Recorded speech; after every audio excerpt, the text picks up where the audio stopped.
Bonjour à tous et bienvenue dans Chronique Post-Apocalyptique. Manga culte adapté dans un film d'animation révolutionnaire, Akira est depuis sa sortie audacieux à plus d'un titre. Non seulement l'auteur a inspiré des générations de mangaka, mais il a fait exploser au Japon un genre, le cyberpunk, dont la popularité reste toujours intacte au XXIe siècle. On retrouve des traces d'Akira et d'Otomo dans l'art, la BD occidentale, la musique, la publicité, la mode et dans le cinéma hollywoodien. Un phénomène mondial que l'auteur du livre que nous allons voir aujourd'hui a passé au crible à travers des analyses et des interviews. Générique.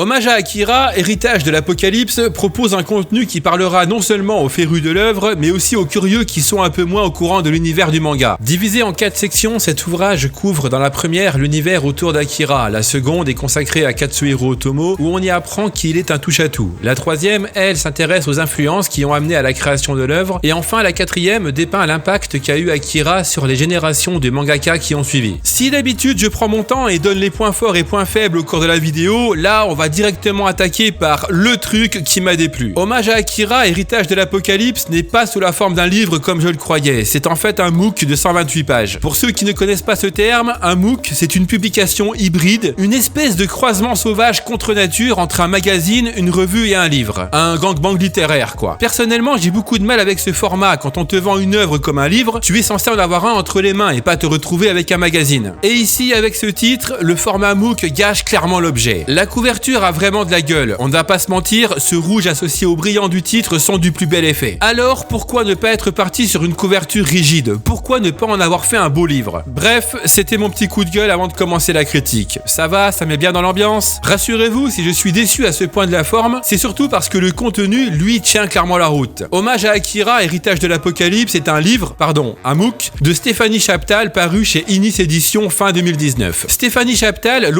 l'autrice, bon on s'en fout. Stéphanie Chaptal donc est journaliste depuis 1997 et traductrice depuis 2017. Mais plus important, elle a une véritable passion pour la science-fiction et les littératures de l'imaginaire. Et ça se sent vraiment lorsqu'on parcourt les pages de ses livres. Les éditions Inis, c'est une maison d'édition comme on les aime et comme on aimerait en voir plus souvent. Composée de passionnés de culture de l'imaginaire venant de tous les horizons et touchant tous les publics, leur ambition est de communiquer leur passion et celle de leurs auteurs à tous les curieux grâce à des ouvrages de qualité et clairement orientés manga, comics, jeux vidéo et plus encore. Hommage à Akira, héritage de l'Apocalypse, couvre assez largement le thème d'Akira, mais sans forcément rentrer dans les petits détails. La force de cet ouvrage est finalement la diversité des sujets abordés. On revient sur l'influence de ce manga, que ce soit la version papier ou le film, on s'attarde sur les différentes étapes de la conception d'Akira et sur les changements qu'il aura fallu pour l'adapter au public occidental, comme sa traduction, ou encore la colorisation des dessins. Stéphanie Chaptal couvre pas mal de sujets, depuis les origines, en revenant sur l'époque qui a vu naître un tel récit anti-système, à ce que celui-ci a pu laisser au monde. On passe d'interviews vraiment intéressantes à des articles tout autant enrichissants. Stéphanie Chaptal nous en apprend également plus sur ce qu'elle nomme l'héritage d'Akira, les produits dérivés, les mangas et animes que Katsuhiro Otomo a créés par la suite, les autres œuvres qu'Akira a inspirées ou simplement influencées, du manga au cinéma en passant par l'animation, du Japon à Hollywood en passant par l'Europe. En plus des nombreux entretiens avec des collaborateurs d'Otomo et d'autres créateurs, on a aussi droit à beaucoup d'illustrations dont certaines sont de véritables raretés. L'ensemble des illustrations est de bonne qualité et s'intègre parfaitement à l'ouvrage. Vraiment, quel dommage qu'un effort n'ait pas été fait dans la couverture et les pages pour mettre en valeur tout ce beau contenu. Hommage à Akira se dévore à grande vitesse, trop vite peut-être, mais c'est aussi dû à la façon dont il est construit. L'ouvrage fait usage de pas mal d'encarts, mais pas à l'excès, l'ensemble est plutôt bien mis en page. Cet hommage à Akira, sous-titré Héritage de l'Apocalypse, apporte une nouvelle pierre à l'édifice déjà colossal qu'est Akira. Cet ouvrage, long de 128 pages, se charge d'enrichir un peu plus le débat autour d'Akira en abordant des sujets qui qui ne le sont finalement qu'assez rarement. C'est une nouvelle pierre, oui, mais de celles qu'il vous faut finalement avoir. En conclusion, je ne peux que vous conseiller d'acquérir ce livre.